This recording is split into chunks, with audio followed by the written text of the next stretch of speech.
जय श्री राधे कृष्ण दोस्तों, आप सभी को स्वागत है हमारे यूट्यूब चैनल पावरफुल हिंदू धर्म में। आज हम आप सभी को ज्येष्ठ महात्मा की कथा अध्याय 4 का रसपान कराएंगे। अगर इससे पहले की वीडियो को आप लोगों ने नहीं देखा है तो हमने डिस्क्रिप्शन बॉक्स में इसका लिंक डाल दिए हैं, इसका रसपान आप कर सकते हैं। आइए रसपान करते हैं कथा अध्याय 4 का। सबसे पहले आप सुबह स्नान आदि से निवृत्त होकर श्री ज्येष्ठ महात्मा की कथा अध्याय करने से पूर्व श्री गणेश जी की नाम लेकर ओम गम गणपति नमः का जाप करके श्री विष्णु जी का नाम लेकर कथा का रसपान करना चाहिए। आइए हम रसपान करते हैं कथा अध्याय 4 का, जिसमें पंच अग्नि साधन विधान का महात्मा है। ऋषि लोग कहने लगे कि हे स्कंद जी, आपने अभी पंचअग्नि साधन व्रत का वर्णन किया था। अब आप कृपा करके यह कहिए कि किसी कार्य की इच्छा रखने वाले अपनी कामनाओं की सिद्धि के लिए हम इस व्रत को कब करें और इसकी विधि क्या है। जिस प्राचीन व्रत के प्रभाव से गिरजा पार्वती जी शैवपद को प्राप्त हुए और इसका पंचअग्नि साधन नियम कैसा हुआ, यह सब वार्ता आप हम लोगों से कहिए। स्कंद जी के कहने लगे कि हे विप्र, पूर्व समय में जब श्री शिव जी भगवान ने कामदेव को अग्नि में भस्म कर दिया, तब दिनवंदना पार्वती जी बहुत दिनों तक शोकाकुल रही। इसके पश्चात अपने पिता के घर में जाकर रहने लगी, परंतु कहीं भी सुख न मिला। और इस समय हिमालय का सभी ऋषियों के आश्रम में जाकर पार्वती जी ने शांति के उपाय को पूछा। इस प्रकार पूछने पर सप्त ऋषि में से भृंगु ऋषि कहने लगे कि हे महाभागे, तुमने अत्युत्तम प्रश्न किया है। मैं तुम्हें विस्तार पूर्वक इसका उत्तर देता हूँ।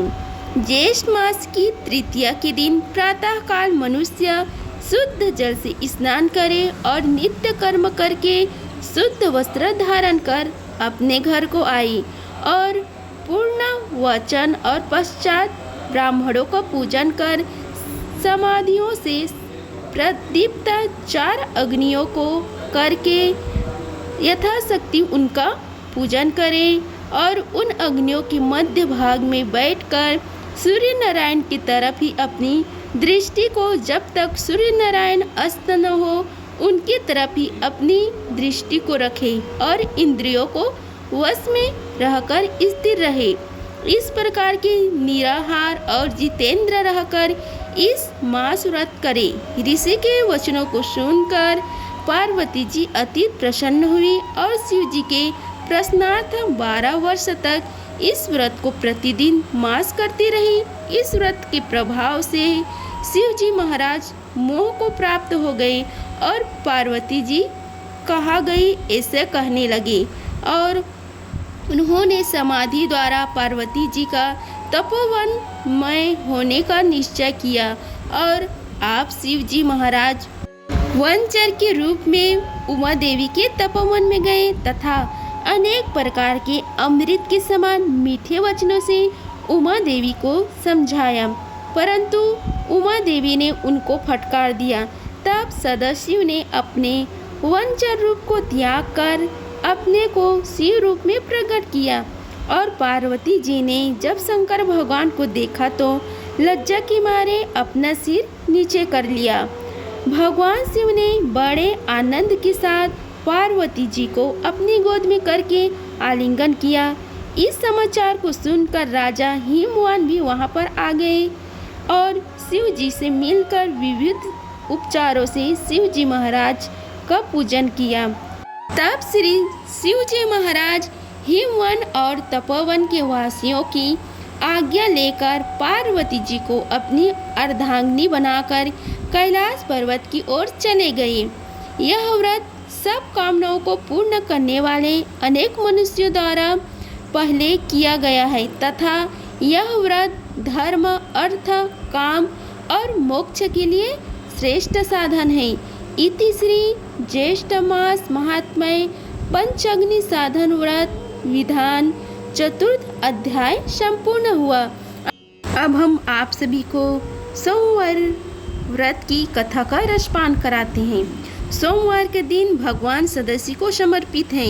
आज के दिन भक्त भोलेनाथ को प्रसन्न करने के लिए विशेष पूजा अर्चना करते हैं। कुछ लोग आज के दिन व्रत भी रखते हैं ताकि शिव की विशेष कृपा प्राप्त की जा सके। बाबा भोलेनाथ के आशीर्वाद के लिए आप इस सोमवार का व्रत कर रहे हैं तो शिव व्रत कथा को पढ़कर या सुनकर इस उपवास को पूरा करें। हम आपको सोमवार व्रत की विधि के बारे में बताते हैं। नारद पुराण के अनुसार सोमवार व्रत में व्यक्ति को प्रातः स्नान करके शिव जी को जल और बेलपत्र चढ़ाना चाहिए तथा श्री गौरी की पूजा करना चाहिए। शिव पूजन के बाद सोमवार व्रत कथा सुननी चाहिए। इसके बाद केवल एक समय ही भोजन करना चाहिए। साधारण रूप से सोमवार का व्रत दिन के तीसरे तक होता है, मतलब शाम तक रखा जाता है। सोमवार व्रत 3 प्रकार का होता है: प्रतिदिन सोमवार व्रत, सौम्य प्रदोष व्रत और 16 सोमवार का व्रत। इस सभी व्रतों के लिए एक ही विधि होती है। अब हम सोमवार व्रत की कथा का रसपान कराते हैं। एक समय की बात है, किसी नगर में एक साहूकार रहता था। उसके घर में धन की कोई कमी नहीं थी, लेकिन उसकी कोई संतान नहीं थी। इस कारण वह बहुत दुखी थी। पुत्र प्राप्ति के लिए वह प्रत्येक सोमवार को व्रत रखता था और पूरी श्रद्धा के साथ शिव मंदिर जाकर शिव और पार्वती जी की पूजा करता था।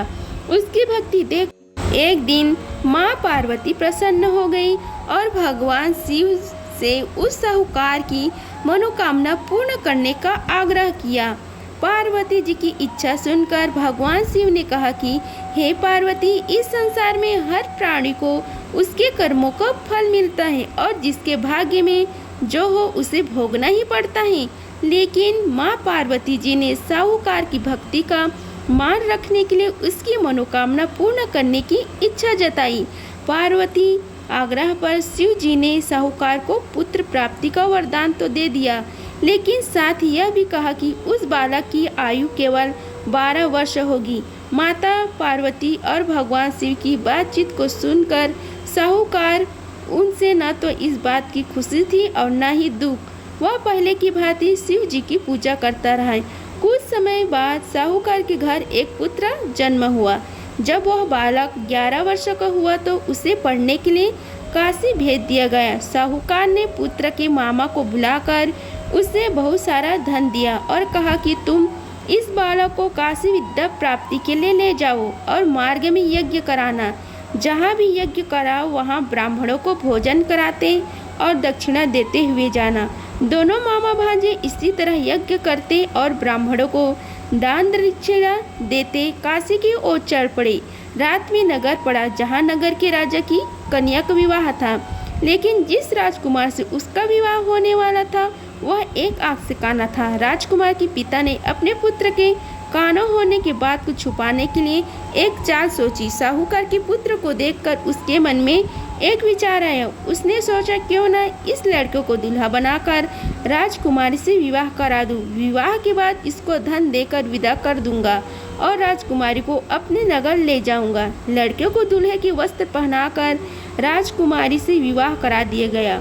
लेकिन साहूकार का पुत्र ईमानदार था। उसे यह बात न्याय संगत नहीं लगी। उसने अवसर पाकर राजकुमारी की चुन्नी के पल्ले पर लिखा कि तुम्हारा विवाह तो मेरे साथ हुआ है, लेकिन जिस राजकुमार से संग तुम्हें भेजा जाएगा वह एक आँख से काना है। मैं तो काशी पढ़ने जा रहा हूँ। जब राजकुमारी ने चुन्नी पर लिखी बात पढ़ी तो उसने अपने माता पिता को यह बात बताई। राजा ने अपनी पुत्री को विदा नहीं किया, जिससे बारात वापस चली गई। दूसरी ओर साहूकार का लड़का और उसका मामा काशी पहुँचे और वहाँ जाकर उन्होंने यज्ञ किया। जिस दिन लड़के की आयु 12 साल की हुई उसी दिन यज्ञ रखा गया। लड़के ने अपने मामा से कहा कि मेरी तबीयत कुछ ठीक नहीं है। मामा ने कहा कि तुम अंदर जाकर सो जाओ। शिव जी के वरदान अनुसार कुछ ही देर में उस बालक के प्राण निकल गए। मृत भांजे को देख उसके मामा ने विलाप शुरू किया। संयोगवश उसी समय शिव जी और माता पार्वती उधर से जा रहे थे। पार्वती जी ने भगवान शिव से कहा कि स्वामी, मुझे इसके रोने की स्वर सहन नहीं हो रहा है। आप इस व्यक्ति के कष्टों को अवश्य दूर करें। जब शिव जी मृत बालक के समीप गए तो वह बोले कि यह उसी साहूकार का पुत्र है जिसने मैंने 12 वर्ष की आयु का वरदान दिया है। अब इसकी आयु पूरी हो चुकी है, लेकिन मातृभाव से विभोर माता पार्वती ने कहा कि हे महादेव, आप इस बालक को और आयु देने की कृपा करें, अन्यथा इसके वियोग में इसके माता पिता भी तड़प तड़प कर मर जाएंगे। माता पार्वती के आग्रह पर भगवान शिव ने उस लड़कों को जीवित होने का वरदान दिया। शिव जी की कृपा से वह लड़का जीवित हो गया। शिक्षा प्राप्त करके लड़का मामा के साथ अपने नगर की ओर चल दिए। दोनों चलते हुए उसी नगर में पहुँचे जहाँ उसका विवाह हुआ था। उस नगर में भी उन्होंने यज्ञ का आयोजन किया। उस लड़के के ससुर ने उसे पहचान लिया और महल में ले जाकर उसकी खातिरदारी की और अपनी पुत्री को विदा किया। इधर साहूकार और उसकी पत्नी भूखे प्यासे रहकर बेटे की प्रतीक्षा कर रहे थे। उन्होंने प्राण कर रखा था कि यदि उन्हें अपने बेटे की मृत्यु का समाचार मिला तो वह भी प्राण त्यागेंगे, परंतु अपने बेटे की जीवित होने का समाचार पाकर वह बेहद प्रसन्न हुए।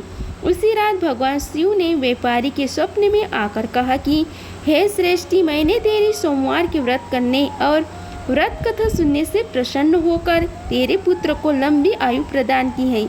इसी प्रकार जो कोई सोमवार व्रत करता है या कथा सुनता है और पढ़ता है, उसके सभी सुख दूर होते हैं और समस्त मनोकामनाएं पूर्ण होते हैं।